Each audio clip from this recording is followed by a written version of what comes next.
Hi, my name is Alexis. And I'm Anna. And I'm Evelyn. I'm Victoria. And I'm Katie. This week, the Marmalade Mermaids presents Our Flag Means Strength. For episode 5, The Best Revenge is Dressing Well. All right, so I chose the theme of strength, and I get to start with a story of strength. Maybe 14, maybe 15 years old, I was participating in a dance festival. We practiced for weeks. We had leaders that worked on the choreography. We were dancing to the Bee Gees' Night Fever. And they had a large group, 20, and they had us paired off like a boy and a girl, and this long line teaching us this dance. And I could tell that at first they were just kind of putting people in with boy, girl. And then after a few sessions, you see like they're rearranging to make the fits better, and the better dancers are kind of moving from the ends of the line to the middle of the line. And every week I'm going to these practices, they're putting me with somebody else and I'm getting closer to the middle, different people. And I finally, like, before the thing, I'm right in the center, me and this other guy who was very handsome and everybody liked him. And he was like a sporty guy. But we were like the showcase couple, and then on out. And I had a great time. We performed it at a high school. And I remember afterward, my mom was like, wow, you guys were really good. Specifically, like you could tell that we were arranged in a way that was like the best in the middle and out. And I picked that story, not so much because I feel like that was like a great strength of mine. One of the things that I've thought about is like, is strength the same as talent? And are some strengths natural versus earned? But I liked in this episode that Steed gets to shine. Like we see him in a place where he's the one that saves the day instead of the one being saved. And so I was trying to think of when is the time where I kind of got to shine. And I thought of that disco dance. So that's my story. Anna, I have you on our schedule as giving the 1-minute recap. Let's see here. So Blackbeard's crew is teaching Steed's crew how to pirate. They find an invitation to a party that Steed says, we don't need to go to that. And Blackbeard's like, well, we might as well for a laugh. And then they end up going to the party with Alawande and Frenchie.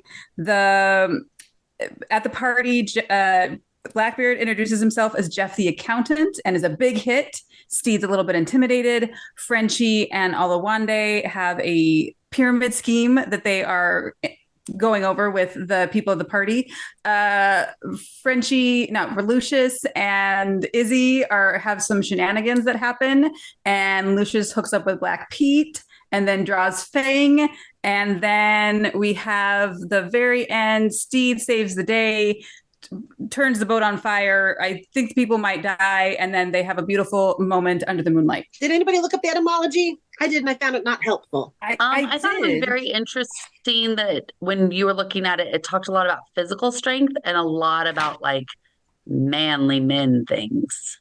So it's a very like outdated, the origins of the word kind of seem outdated, but I think Anna always has great things that she finds. Oh, well, I also found the etymology just meant strong, but then I was looking at the different definitions and I found that fascinating. Was looking at strength can mean capacity to withstand pressure. It can also mean number, like, you have a certain number of people. It can be physical or mental effort. It can be characteristics or qualities that you have. It can be how you deal with difficulty. It can be the amount of power or in terms of influence. It can be the value of currency, so like an asset. It can be how well made something is. It can be the condition of financial success. And then I like the capacity to produce effects. Strength means all of those things, which is pretty cool. That's way more helpful than the etymology, just looking at how we use strength now. Yeah, I thought so. Ladies, where did you see strength in this episode? But I was thinking, but with like at least Lucius, I just wrote down kind of the idea, the capacity to withstand pressure. Like he was able to withstand like Izzy's constant pressuring of him, like need to do this, this, and this, and everything. And then at the end there, he was able to confront him and showcase that it's like, I don't need to listen to all that, whatever, because you're not my captain. And then Frenchie, I just thought with the capacity to produce effects, he was very, he played to once again kind of something that he's familiar with and he was able to do, which was effectively produce like being able to twist these people on their own head, which is getting money from them and everything, and was able to make a fortune from it, which Alawande nicely gave it to the other ones. So that was nice. But that was my thought process on just all of that right now. Yeah, I'm thinking about too, like I wrote something down based on your story, Alexis, and thinking about like the talent thing and like whether you're born with something or you acquire it. And so I wrote down a note about the 10,000 hours. And then thinking about like, and so I guess a couple thoughts. So first, like that, and then thinking about like Steed has his 10,000 hours, you know, with social, like being a socialite, and Blackbeard has his 10,000 hours of being a pirate. And so now it's like time to like go like to the others, like training camp and like acquire this like skill, which is interesting. And so forces you, which I didn't write because there are so many good quotes. And so, but one of the quotes that like that means is like when you're now in a beginner's mindset after you're an expert in this other thing and you have the strength, now it's like, what do you do with that? And so that thing that Steed says about being very aware of his, there's something he says like when he's looking through the books, and he's very aware of his. I know exactly what you mean. I've made so much progress, but the number of bad habits I have identified is frankly humbling. And part of acquiring a new skill is that I just love that I captured that. Anyway, so yeah. So then thinking about what that means to be vulnerable to I again, like maybe not irony, but like you have to like be vulnerable to acquire a new strength. And kind of like the same. Anyway, so yeah, I really like your story kind of setting the stage for like what that means. And then like Anna finding their definitions, like shows like all like there's this internal, external, like what it takes to like do this thing. And so I like that. And then like I guess like because there's so much to say, but I guess one other thing I'll add then is like then how they each articulate it, right? And so Blackbeard in teaching, like using the word oomph, right? To like using more oomph. And then I mean, just moments before that, we hear what Steed calls it is gusto. And so those I think are also words we'll add to like what strength means in this episode is oomph and gusto. I like what everybody said, but until Evelyn said it, it didn't click that when Alawande and Alawande and Frenchie were in a position of financial strength, they chose immediately, like Frenchie didn't even care. He just like pulling one over on them. But he trusted Alawande to use the money accurately. And they were like, it was just, I just love that when they were in a point of financial strength, they chose to reinvest back in humanity because it's not into their community, right? These are not people that are going to go to their same community. Like their community is their ship. So, or piracy, right? Maybe the Confederacy of Pirates or whatever. But so they're not going to reinvest into that, but they're like reinvesting in humanity. And I think there's something really wonderful about that. And it's a choice that they made. So I guess when you're strong, you get to make better choices if you want to. And I feel like that was a really powerful strength that I didn't recognize, but I did when Evelyn was talking. The last episode, we saw like a spotlight on Ed and showcasing why he is a talented pirate, like showing his strength and everything. And we get a little bit of that again at the start of the episode. And then this episode is we're seeing the more and we've always been seeing like Steed's like complexities and like what he's going, like the turmoil he's going through, and then now we're getting a little bit with that with Ed this episode, and then highlighting show like Steed being like very good at what he's familiar with, knowing what to do and all that stuff when you're dealing with this kind of crowd. So I just wanted to say I kind of enjoyed that like immediate switch, the like switch of characters in the positions that we've been like used to, but now it's Ed in Steed's shoes and Steed in Ed's shoes. Yeah, I'm sort of just putting all these ideas together because I saw so many examples of strength, but it's almost like too many. It's like, oh, well, then what's the through line and how do you tie it all together? But I do sort of like everything that's being said. And Evelyn's last comment about really looking at the parallel between Ed and Steed when you think about their strengths and the time they've put in, and again how they're using that strength to then invest in others. Kind of going off of Victoria and Katie's comments, because when you kind of start, you have Ed teaching Steed of like, this is how to be a pirate. And Steed's like really interested, but at the same time, he's still Steed. So he's going to do it his way. And Ed is sort of just sees Steed's attempts that aren't really following the pirate rules. And he's like, no, that's not how looting works. Like, stop it. And just like knocks all the books out. But then when they're going to the party, Steed is sort of saying like, these are the rules for the party. And Ed doesn't follow those. He just sort of starts doing other things. And Steed just lets him have his moment. He's like, well, okay, like, I guess this is how you're going to be. And he's trying to tell him, but he doesn't shut Ed down. He really sorts of lets him have his experience. Like, okay, well, this is how you're gonna show up, but then is also very protective when Ed is vulnerable. And it turns out the way Steve knew it would. And so I think just those examples of strength, I'm not really sure what to do with that idea, but I guess I would have thought on the surface, I would have thought, the party, the social aspect would have more rules that you must follow, but it really was the piracy. Like, no, this is how you are a pirate, and these are the rules of being a pirate, and you must follow them. I don't know. Izzy too with Lucius. Steve's ship just kind of runs the way it runs, and Izzy's like, "What? No! Like, get back in line." And Lucius is just not having it. So again, I'm trying to figure out how I can articulate that tying into strengths, but it's just what's rising to the surface now as we're starting this discussion. I also thought that strength is often defined through lack or through opposition. You don't notice something as a strength of yours until you don't have that ability, or you see it in comparison with someone that maybe has a weakness there that you kind of took it for granted that it's a strength. Which is like, I feel like exactly what we kind of witnessed with this episode, because so much so we've been seeing Steed having difficulties with like being having this normal socialite like life and stuff, and then he's witnessing Ed really actually have, even though it seems like Ed really wants to have this kind of thing and is seeing he has difficulty. And I think we can kind of see that parallel there, where it's just like realizing that this is something I'm actually quite strong in, I'm good at, or something like that, because I'm finally witnessing someone having more difficulties with it. Just a thought. Yeah, and he's not at all interested. Like, he doesn't want to pursue this. Like, this is fun, and I know I'm good at it, and I want to do it. It's like, let's avoid it. It's not going to be great. Mm-hmm. I know how it's going to go. Even though I can maneuver, I don't want to do it. Yeah. Yeah, it's funny.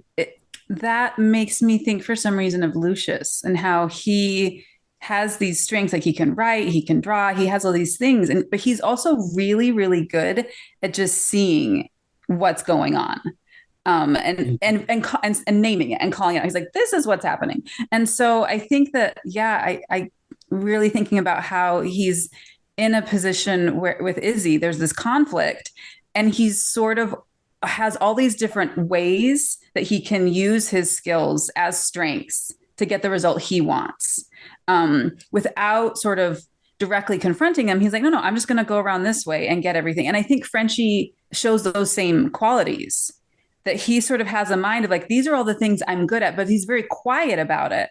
And so kind of going into a situation of like, oh, well, this is how it's going to turn out, but not necessarily sort of being that front and center, like really pulled back and saying like, I'm still going to do all the things, and having a lot of strength I guess the strength is really in the capacity to know how to use your skills under moments of pressure, because Lucius has this moment of pressure with Izzy, and then immediately finds a way to get Fang to let him up so they can go do something else. And then, Frenchie also has this moment of pressure when he first gets on that boat, and he can already kind of know how he's going to be received. And he speaks up first. And he's like, oh, well, let me tell you who Oluwande is. He's this prince, to sort of get them on the back foot. And I never really thought about that, and how they're both very, very good at what they do, but they're not necessarily classified as pirates or as like strong, but they both are, I think, in my opinion. Frenchie is a sneaky man. I really enjoyed him in this Frenchie's episode. the best. I was all like, oh my gosh. I think something that I see more with Lucius than I do with Frenchie, but it could be said as both of them. As I love a badass little boy. I mean, I like kids who get in trouble are kids I like. That's a better way to say it. Because I see, like, I'm not saying that there's not manipulation that happens, but I think Lucius and Frenchie are both characters that are incredibly intuitive.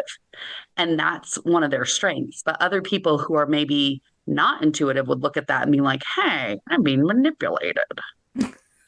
So I think strength is in the eye of the beholder, maybe, is my point. Mm-hmm. Yeah, one of the points I came up with is that there's so much subjectivity. It's very subjective, where what I might view as a strength is not what you view. I think of the Slytherins are cunning, and how the Slytherins, like, that is a virtue. That is a strength that I want to pursue. And when we think of strengths, we often just think they're always positive. That's how we frame them. But yeah, if you see cunning as a strength, someone else might see it as, that's not so good. Well, and that's where that's exactly what Steve's doing when he explains passive aggression to Ed. Like, he uses that word strike, right, as force, and he's saying here's where you're, depending what you're doing is what the strength is that's being used. And I didn't realize, like, as we're talking, like, I wouldn't say, I like how you talked about it, Katie, like with what's going on, like how you characterize like Frenchie and Lucius and what they're doing. But if we had two pots of things to put things into, there's the pirate force, like physical force, and then there's passive aggression. And so you have everybody using these, if you just chose those two different things. And it's crazy how, like, that conversation between Steve and Ed sets up this whole thing, this whole interplay between people. And Izzy, who's used to using force, doesn't work in this capacity because he doesn't know how to respond when it's not force, and it didn't work, right? And so I think that's interesting, because I don't want to say, because I have a feeling this might be like one of the quotes that we're going to use too, but that's exactly it, right? Like, the articulation of there's different ways to strike depending on the world that you're in. And what we see at the end is the meeting of all of that. You see both types of, like, acting out and not acting out, but exercises of strength and stuff. And so, yeah. Massive aggression versus passive aggression. I like that idea of, like, because when I think about Lucius in that interaction, especially at the end of the confrontation with Izzy, he is so confident in his relationship with Black Pete. Like, he's like, hey, Pete, like, I do not doubt that he's going to have my back and like not have a problem with this. And there's other times in the episode we see maybe some faking of strengths, faking talents, maybe performing confidence. And so it's interesting that that's like, no, genuinely they're confident in that moment. Yeah. And I think I like that idea of when is it performative, versus when is it maybe necessary, because we never see, but from what we see in later interactions, like, Lucius doesn't say anything about Izzy. I don't think he does. So he sort of has this over him, but he's not using it. But he's just like, I just want you to know I can. Mm-hmm. But again, like, he's like, I just need to let one particular person instead of like spreading it all around. And so he's very intentional about maybe using, I don't know what to say, like, intentional about using that passive aggression, but like intentional about using something that is not necessarily physical strength. And then also being very, obviously passive, but very, very subtle about it. And it's interesting that, Blackbeard, when he hears the description of this from Steve, he's like, that's diabolical. And Steve's like, it is. But I mean, but is it? I think I don't know. I really, after Alexis's comment about, thinking of things as negative or positive, I wonder and as an experiment, like what would it be like to think of it just as neutral, like it's neutral. And then it's sort of like the intention behind it that can sort of push it one way or the other. But again, I don't think Lucius is out to hurt Izzy. He's not out to hold things over them. He's not out to black. He's just sort of like, I don't want to clean barnacles off the side of the ship. I want to go make out with Black Pete, please. Leave me alone. Just leave me alone. It's sort of, he just wants to be able to be himself. And so that's when he's using these moments, which I don't know. I love Lucius. He's great. Well, and I saw that moment. His power comes from his like the military intelligence, like not just his smarts, but like he has information. And we see that also when Steed comes in, and like the way he overcomes the hoity-toities is through his strength of intelligence that he gets from their servants. Right. So he knows this, military intelligence kind of, and then you have strength over someone. I don't know if I have more to say about that, but that was just, I was thinking about that with Lucius. Like he's got this in his pocket. It's my powerful card. I'm going to hold on to that. And by, I think him not saying more than what he does to Izzy, he's kind of like calling, like it's that, I heard that you ran away from your family and children and became a life of piracy. He's like, this is the word on the street, and I can make your life hell if you don't choose to like cooperate with me. It's all in the eye of the beholder. Like one person's going to call that manipulative, and you're like, is it? Or are we just appropriately like using our strength at the degree that makes the most sense based on the situation? I think about manipulation when I think about movie directors. And I think about how Rian Johnson carefully led me step by step to fall in love with Adam Driver. And I felt hard. It was immediate. Like I had seen Adam Driver in other things, but it was carefully manipulating me. And I've never been the same. I think that's an amazing example. Because I think Steed doesn't know that's what he's doing with Ed. That's exactly what Steed's doing. Like Steed is leading Ed along, and Ed is falling hard very quickly. But Steed's just sort of like, this is just how I'm going to be. And so there's all these different thoughts that I'm trying to put together about like when we're using our strengths well. And I think it sort of comes when you can sort of not be reactive. You can just sort of be like, okay, here's what's happening. Here's the situation. Here's what I can do. Here's what I can't do. And then you can take whatever that thing is that you're doing, that skill, and then you can use it mindfully, as opposed to being really upset or angry or like, I'm just going to kind of react this way. And I think you can sort of see how when people are doing it well, they are able to win others over. Lucius is able to win over Fang. Frenchie and Olawande are able to win over, all the people that they're trying to sort of get money from, because they're not pushing. They're just sort of like, well, I don't know. And they're really kind of held back. They're not kind of being really in your face about it. They're just sort of bringing them along slowly. It's like, what about this idea? And what about that idea? Which I think then sort of shows, at the very end, when you have Steed has this moment with Blackbeard where you can just see like Steed's just being himself, but he's also kind of pulling on all of these things that Ed really, really wants to have. Because when they're talking about the party, Steed's sort of like, we don't need to go to that. That's not really a big deal. And Ed, you can see like Ed really wants to. He wants it so bad just to be included and just to be part of it. And then everything that he was looking for in that party, Steed provides at the end. He's like, just glances, and we're going to talk about fashion and all that stuff. And Ed's like, oh my gosh, And so I think that, that's just very gentle leading along, which again is subtle, which is similar to passive aggressive, but it's not that you're trying to force anyone to do anything. You're just presenting like, here are all these things that you get to, be part of if you just come this way, which for some of us includes Adam Driver, which is amazing. Mm-hmm. I love that the moment fashion is mentioned, he's like, we're going, like, that's it. And you could see that like the connection from his flashback is, like a fine fabric. And like, that's always been a symbol to him of like a better life or something. And it comes back, like, it's always about fashion for Blackbeard. I think that's why he picks Frenchie. We talked about this, like off camera, but like It seems like Lucius would be the perfect person to bring with you to this hoity-toity event, but he picks Frenchie. And I think that's because, like Ed is the one who says, "You're coming, like, let's go."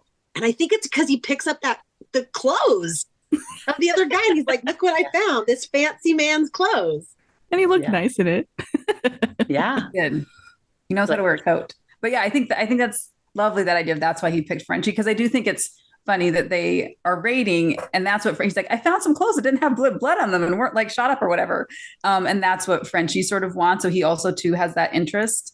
And then I just think it's just so moving that Ed throughout the series sort of comforts himself, or he deals with big emotion through textiles. Like that's how he sort of like, it's just such a lovely thing to see, because you don't see that a lot. And for some people it's true. You're just like, I need my clothes around, and now I feel better. If it's not a natural talent, which I don't think a lot of things are, that our strengths become strengths through discomfort. Whether it's like physically I'm lifting weights, I have discomfort that therefore makes me stronger, or I go through a situation either that I choose or that is a trial that is put upon me. We see a lot of that now we don't know precisely why Steed is so good at these social interactions, but we know that he has these traumas in his background, that these interactions have set him up in a way that he can be successful in that situation. Yeah, and I think that goes back to something Victoria said at the beginning. If sort of like you got to have you got to have gusto. There has to be tension. You have to put effort where you're willing to sort of get uncomfortable to grow into, that capacity. And obviously we haven't seen that growth period from Steve, but we see the result where Steve has it. He sort of says like, here are my skills, here's how I use them. And then, he also kind of understands when it's not necessarily time to step away, but like, oh, like there's no point in sort of fighting and trying to get in the social situation. He's kind of like, okay, well, I'm just going to kind of come back here and have a little bit of time and space. So again, like he just really knows who he is in that particular environment. And I think again, like that is something that he can then sort of share in that expression. He can sort of share that as a possibility for other people, sort of like know your skills, kind of when there's moments of pressure, that's when you use them, and you are willing to get uncomfortable because you don't know what the result's going to be. But again, like you can have a positive outlook, and the outcome could be something again like you don't anticipate, and it could work out, in a really great way. So I think you see the other characters sort of being introduced to that idea through like interactions with Steed. I think that goes back to what you said before, Anna, about like not being reactive, but being observant. And that we've kind of said that a few times about this series, is that there's this emphasis in like, take a beat, like give yourself an ability to pause and then act rather than just run right into it. And that's for sure a strength. One of the last things I wrote down was, when is restraint a strength? Because Ed is very restrained when they're teasing him at the dinner. Like he really could wreak havoc in that room, but he withdraws, right? So he's showing some restraint. And the moonlight scene at the very end, I mean, it's so cute, but it's also a little restrained. So when is that a strength?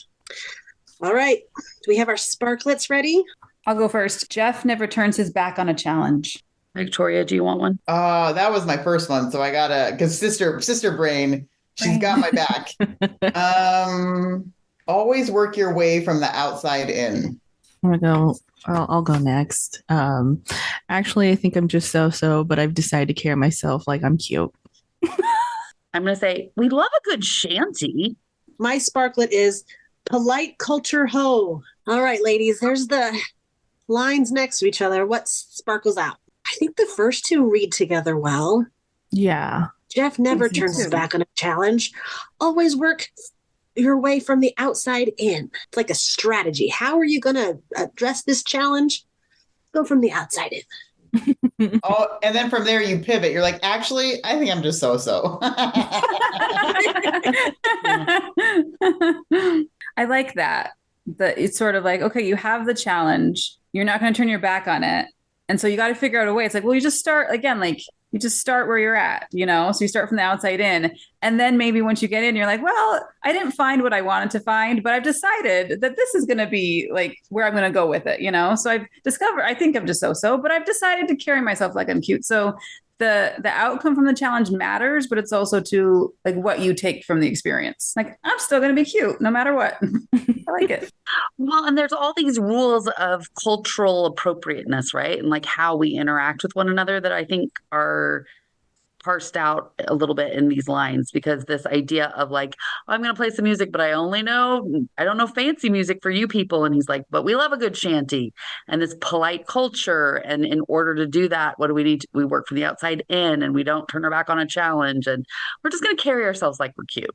Like, I hate fake it till you make it, but I love it. I've just decided to carry myself like I'm cute. Just decided to believe it enough. Yeah, I think I like that actually breaks up real nice then, because I like the idea too of forcing a line break after so. So right, if we like break it up into two parts, and then I was thinking about that too, about how I carry myself like I'm cute and we love a good shanty, and then polite culture. Yes. So I do think like it's like in a poem where you have a turn, right? Like, like there's the challenge, this is the way to do it. And then you're like, wait a minute, I'm just so. Oh, but I'm going to do this. We love a good shanty. Polite culture? No. And so it all flows. Well, and breaking it up like that, you could say, I've decided, or Jeff never turns his back on a challenge, but I've decided to carry myself. Yes. Like the challenge is, can you carry yourself like you're cute? I love that. And I love that you sort of like take cute and then shanty, because it's not like I'm gorgeous or I'm amazing or I'm the best. It's like, no, I'm cute. Like, I'm cute. And then like there's cute. Yeah, shanties are cute. And so again, like it doesn't have to be the super refined. It's not perfectionism. It's just like, no, I'm cute. And I think that's the shanty too, maybe a little rough around the edges, and that's fine. Like that's the whole point, is that you want to be that. And then sort of saying like the polite culture, and that's polite to yourself, polite to other people, a lot of different, like, this is now how I'm going to move forward. Like, yeah, shanties, cute shanties. That's how I'm moving forward in the world. I love it. We love a good shanty. Actually, I think I'm just so. I like too that it relates. This is very Blackbeard-ish to me, right? Like, I've decided that I need to take a beat. Like, I'm going to be cute. I'm not going to like be a raging mean monster. I'm going to decide to carry myself like I'm cute.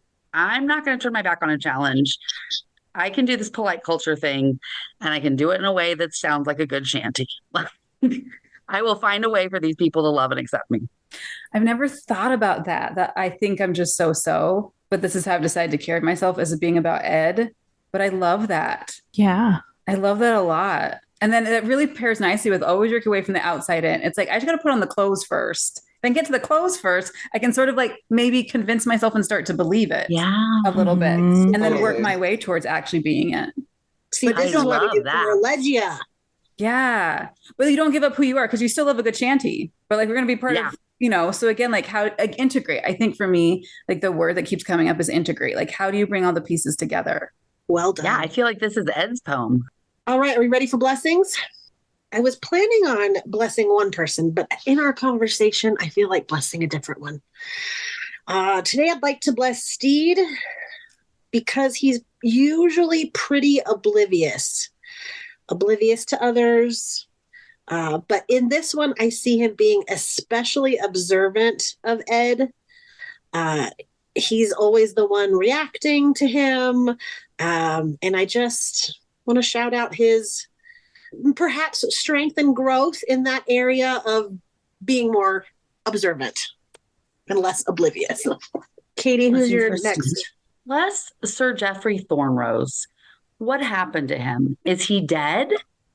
Did he get thrown overboard?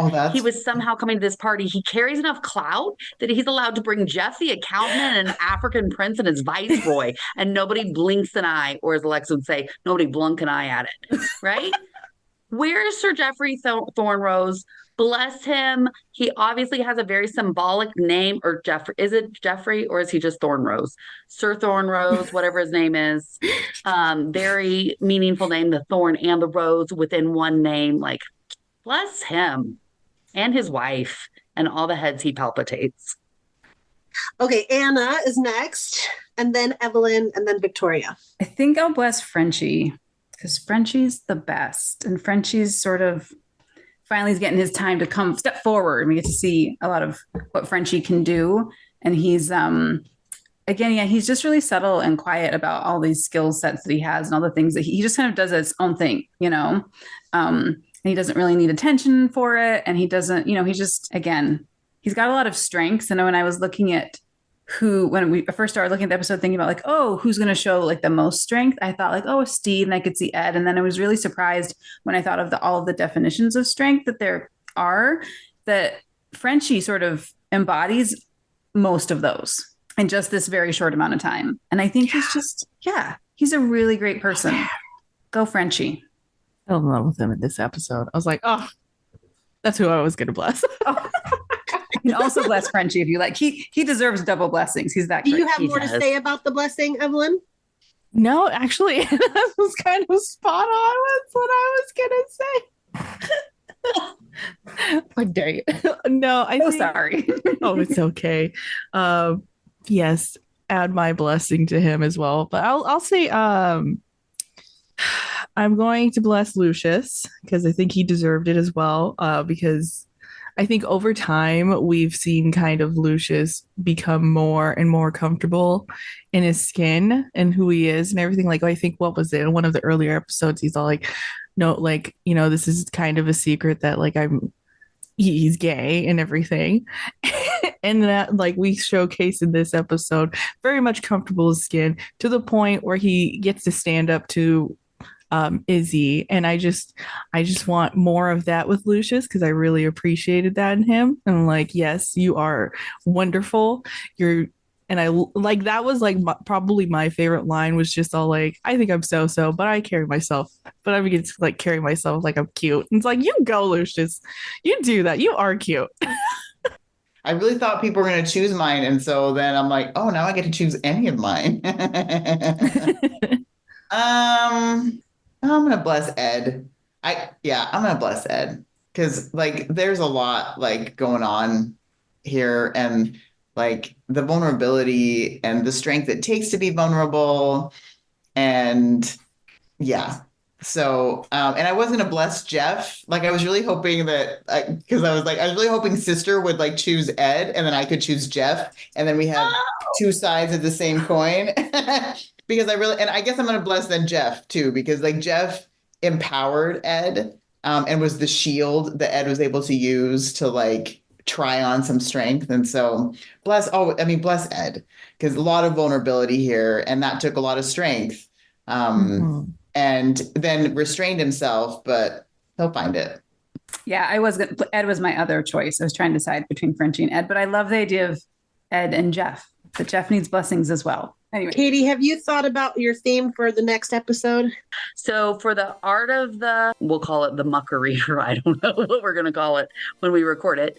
I'm thinking of the theme of craftsmanship, because there's something about that's artistry and apprenticeship and all these things that are just in my wheelhouse of things that are important to me.